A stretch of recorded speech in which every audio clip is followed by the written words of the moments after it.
Oke, kita mau tahu di mana Kuala Puih. Kita mau tahu Kuala Puih di mana dan tempat parking perahu nelayan lah. Oke, friend ah. Kita ya. Oke, friend. Kita biasa kalau kita pergi ke laut kita lalu Kuala Puih sana lah. Kuala Puih. Kuala Puih sana. Itu.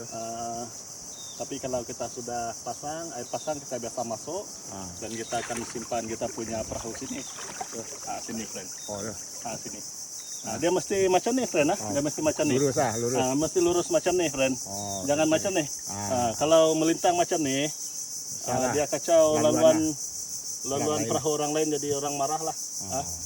Mesti lurus macam ni ataupun lurus macam ni boleh, friend. Jangan dia macam ni.